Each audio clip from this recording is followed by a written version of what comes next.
तो चलिए ठीक है, स्टार्ट करते हैं इस सेक्शन के साथ। तो सेक्शन नंबर 8 को डिटेल में समझ लेते हैं कि बेयर एक्ट में हमारे पास क्या क्या बातें लिखी हैं। तो सबसे पहले सबसेक्शन नंबर 1 देख लेते हैं। सबसेक्शन नंबर 1 बात कर रहा है मेट्रोपॉलिटन एरियाज के बारे में। बेसिकली सेक्शन नंबर 8 टोटल ही हमारा मेट्रोपॉलिटन एरियाज के बारे में बात कर रहा है कि मेट्रोपॉलिटन एरियाज होती क्या है। मैंने अपने प्रीवियस लेक्चर्स में ये बात बता दी थी आपको कि कोई भी ऐसा एरिया जिसका पॉपुलेशन 1 मिलियन से ज़्यादा है तो स्टेट गवर्नमेंट एक पर्टिकुलर डेट के बाद एक ऑफिशियल नोटिफिकेशन में नोटिफिकेशन निकाल के ये डिक्लेयर कर सकती है कि ये सिटी या ये टाउन मेट्रोपॉलिटन एरिया कहलाएगा। ये हम पहले भी डिस्कस कर चुके हैं, जहाँ पर मैंने मेट्रोपॉलिटन मजिस्ट्रेट्स के बारे में बात की थी, तब ये बात मैंने आपको समझा दी थी।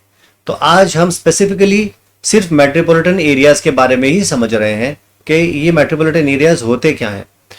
तो मेट्रोपॉलिटन एरियाज के रिलेशन में हमारे पास सेक्शन नंबर 8 सबसेक्शन नंबर 1 ये कहता है कि कोई भी स्टेट गवर्नमेंट कोई भी नोटिफिकेशन निकाल कर ये डिक्लेयर कर सकती है कि इस पर्टिकुलर डेट के बाद कोई भी एरिया उस पर्टिकुलर स्टेट का, जो कि सिटी हो सकती है, कोई टाउन हो सकता है, जिसका पॉपुलेशन 1 मिलियन से ज्यादा है, ये एरिया एक मेट्रोपॉलिटन एरिया कहलाएगा हमारे सीआरपीसी के पर्पस के लिए। मैं दोबारा रिपीट कर रहा हूं। सबसेक्शन नंबर 1 ये कहता है कि स्टेट गवर्नमेंट एक नोटिफिकेशन डिक्लेयर करके किसी पर्टिकुलर डेट के बाद किसी भी सिटी, किसी भी टाउन को, उस एरिया को ये डिक्लेयर कर सकती है कि ये एरिया एक मेट्रोपॉलिटन एरिया है, लेकिन कंडीशन ये है कि उस सिटी, उस टाउन, उस एरिया का पॉपुलेशन 1 मिलियन यानी कि 10 लाख से ज्यादा होना चाहिए। बस इतनी सी बात सबसेक्शन नंबर 1 बोल रहा है। चलिए नेक्स्ट आते हैं सबसेक्शन नंबर 2 पर। सबसेक्शन नंबर 2 ये कह रहा है कि जिस दिन हमारा ये सीआरपीसी लागू हुआ, जिस दिन हमारा ये सीआरपीसी कमेंस हुआ, उस दिन से ही हम ये मान लेंगे, डिक्लेयर कर लेंगे कि जो बॉम्बे के जो प्रेसिडेंसी टाउन्स हैं, जो कलकत्ता है या कलकत्ता है, जो मद्रास है और सिटी ऑफ अहमदाबाद है, इसको हम डीम कर लेंगे कि ये सबसेक्शन नंबर 1 में एक मेट्रोपॉलिटन एरिया डिक्लेयर कर दिए गए हैं। तो यहां पर ऑटोमेटिकली लेजिस्लेचर ये डिक्लेयर कर रहा है कि ये जो सिटीज हैं जैसे कि बॉम्बे, कलकत्ता, मद्रास और अहमदाबाद, हमारा सीआरपीसी लागू होने से ही ऑटोमेटिकली ये एक मेट्रोपॉलिटन एरियाज में कन्वर्ट हो जाएंगे, या कन्वर्ट होंगे नहीं बल्कि मैं कहूंगा कि ये डीम कर लेंगे कि उस दिन से ये एक मेट्रोपॉलिटन एरियाज है। अब स्टेट गवर्नमेंट ने इस कॉन्टेक्स्ट में कोई डिक्लेरेशन किया नहीं किया, एक अलग फैक्टर है। ठीक होगी बात। चलिए आगे आते हैं। आगे है हमारे पास सबसेक्शन नंबर 3। सबसेक्शन नंबर 3 ये कह रहा है the state government may by notification extend, reduce, alter the limit of the metropolitan area. यानी कि कोई भी स्टेट गवर्नमेंट एक नोटिफिकेशन निकालकर मेट्रोपॉलिटन एरिया को बढ़ा सकती है, घटा सकती है, उसमें कुछ तब्दीली कर सकती है, उसमें कुछ ऑल्टरेशन कर सकती है। लेकिन यह बात पूरी तरह से कंप्लीट नहीं है, क्योंकि यहां पर लिखा है बट, यानी कि ये कुछ कंडीशन के साथ आ रही है। कंडीशन क्या है? अगर आप कोई भी रिडक्शन कर रहे हो, कोई भी ऑल्टरेशन कर रहे हो, आप ये ध्यान में रखोगे कि वो एरिया का जो पॉपुलेशन है वो किसी भी कीमत पर 1 मिलियन से कम नहीं होना चाहिए। कहने का मतलब ये है कि मान लो हमारे पास एक पर्टिकुलर एरिया है जो कि ऑलरेडी डिक्लेयर कर दिया है कि ये एक मेट्रोपॉलिटन एरिया है। बाद में गवर्नमेंट को लग रहा है कि यार मुझे इसके अंदर कुछ एरिया को घटाना है। अगर मान लो आप एरिया को घटा रहे हो और कुछ एरिया किसी दूसरे सिटी में दे रहे हो, मान लो एक बड़ी सिटी थी उसकी 2 सिटी बना रहे हो आप, और जो अब 2 सिटी बना रहे हो उनमें से एक सिटी को आप डिक्लेयर कर रहे हो कि मेट्रोपॉलिटन एरिया है। लेकिन स्टेट गवर्नमेंट को यह भी ध्यान में रखना पड़ेगा कि ये जो छोटा पार्ट हमने बनाया है ना, इसका पॉपुलेशन किसी भी कीमत पर 1 मिलियन से कम नहीं होना चाहिए। आप एरिया वाइज तो घटा बढ़ा लो, उसमें कोई प्रॉब्लम नहीं है, लेकिन पॉपुलेशन किसी भी कीमत पर, जिस एरिया को तुम डिक्लेयर करना चाहते हो ना कि मेट्रोपॉलिटन एरिया है, उसका पॉपुलेशन किसी भी कीमत पर 1 मिलियन से कम नहीं होना चाहिए। एरिया तुमने बढ़ाना है बढ़ाओ, घटाना है घटाओ, तब्दीली करनी है तब्दीली करो, 1 का 2 बनाने हैं, 2 के 4 बनाने हैं, भैया तुम्हें जो करना करो, पॉपुलेशन का ध्यान रख लेना, वो 1 मिलियन से कम नहीं होनी चाहिए। इतनी सी बात सबसेक्शन नंबर 3 में क्लियरली मेंशन की है। ठीक हो गया। चलो आगे आते हैं। आगे है हमारे पास सबसेक्शन नंबर 4, सेक्शन नंबर 8 का सबसेक्शन नंबर 4, और वो ये कह रहा है where after the area has been declared और deemed to have been declared to be metropolitan area यानी कि मान लो किसी एरिया को हमने डिक्लेयर कर दिया या हमने डीम कर लिया कि ये एरिया एक मेट्रोपॉलिटन एरिया है, जैसे कि सबसेक्शन नंबर 3 में हमने डीम कर लिया था कि बॉम्बे, मद्रास, अहमदाबाद, है ना, ये सब क्या है, हमने डीम कर लिया कि मेट्रोपॉलिटन एरियाज है। या हमारे पास हमने डिक्लेयर कर दिया कि ये पर्टिकुलर स्टेट का ये सिटी या टाउन एक मेट्रोपॉलिटन एरिया है। तो चाहे तुमने डिक्लेयर किया हो और चाहे तुमने डीम किया हो, दोनों सिचुएशंस में अगर किसी एरिया को आपने डिक्लेयर कर दिया है, डीम कर लिया कि मेट्रोपॉलिटन एरिया है, वहां पर वो कहते हैं the population of such area falls below 1 million. मान लो उस जगह की पॉपुलेशन 1 मिलियन से कम हो जाए, जिस एरिया को हमने ऑलरेडी डिक्लेयर कर दिया था कि मेट्रोपॉलिटन एरिया है, अब उसकी पॉपुलेशन किसी कारण की वजह से 1 मिलियन से कम हो गई। आप सोच रहे होंगे अरे सर पॉपुलेशन तो बढ़ती है, घटती थोड़ी है।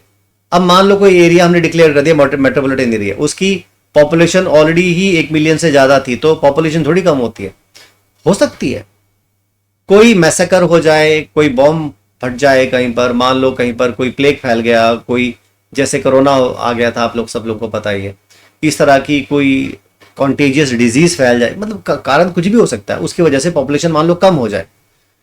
आगे कहते हैं such area and on such from date as the state government may by notification specify in this behalf cease to be a metropolitan area. तो अगर मान लो किसी एरिया जो कि एक मेट्रोपॉलिटन एरिया है, उसका पॉपुलेशन 1 मिलियन से अगर कम हो जाए, तो स्टेट गवर्नमेंट एक नोटिफिकेशन के द्वारा यह डिक्लेयर कर सकती है कि अब ये एरिया एक मेट्रोपॉलिटन एरिया नहीं रहा। तो ऐसा नहीं है कि कोई एरिया ऑलरेडी एक बार मेट्रोपॉलिटन एरिया डिक्लेयर हो गया वो हमेशा के लिए मेट्रोपॉलिटन एरिया ही रहेगा। अगर उसका पॉपुलेशन कम हो रहा है तो स्टेट गवर्नमेंट एक नोटिफिकेशन निकलाकर डिक्लेयर कर सकते हैं कि देखो अब ये एक मेट्रोपॉलिटन एरिया नहीं रहा है। आगे वो कहते हैं but notwithstanding such seizure any inquiry, trial और appeal pending immediately before such seizure before any court or magistrate in such area shall continue to be dealt with under this code। अब मान लो कोई area already metropolitan area था और वहां पर कुछ trial चल रहे थे, कुछ इंक्वायरी चल रही थी, कोई अपील चल रही थी, और उसके बाद स्टेट गवर्नमेंट ने डिक्लेयर कर दिया कि पॉपुलेशन भैया कम हो गई है, इसकी वजह से हम ये डिक्लेयर कर रहे हैं कि अब ये मेट्रोपॉलिटन एरिया नहीं रहा। भाई अगर मेट्रोपॉलिटन एरिया नहीं रहा तो अब ये मैटर निकल कर क्या किसी और कोर्ट के पास चले जाएंगे या उन्हीं मेट्रोपॉलिटन एरिया के जो मैजिस्ट्रेट्स हैं उन्हीं के पास रहेंगे। तो यहां पर वो यही कह रहे हैं, वो कह रहे हैं these shall continue to deal with under this code. CrPC के हिसाब से ही वो उसकी इंक्वायरी, उसका ट्रायल, उसकी अपील जो भी पेंडिंग पड़ी है वो हमारे सीआरपीसी के हिसाब से ही होगी।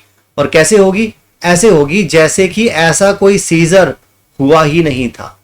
यहां लिखा है ना as if such seizure had not taken place. Screen पर देखिए as if such seizure has not taken place. ऐसे मान के चलेंगे कि ऐसा कोई सीजर कभी हुआ ही नहीं था। इसका मतलब यह हुआ कि अगर कोई भी चेंजेस हो रहे हैं वो फ्यूचर की प्रोसीडिंग्स के लिए होंगे।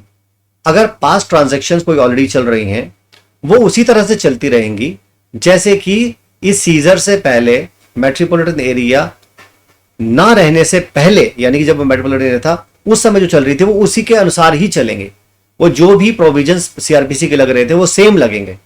तो यही माना जाएगा कि जो भी कोर्ट्स उसको ट्राई कर रही हैं, अपील को देख रही हैं, जो कुछ भी कर रही हैं, वो एक मेट्रोपॉलिटन मैजिस्ट्रेट्स की कोर्ट ही है, वो मेट्रोपॉलिटन एरिया की कोर्ट्स ही हैं।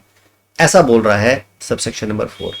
चलो अब आगे बढ़ते हैं, नेक्स्ट आते हैं सबसेक्शन नंबर 5 पर। सबसेक्शन नंबर 5 ये कह रहा है where the state government reduces.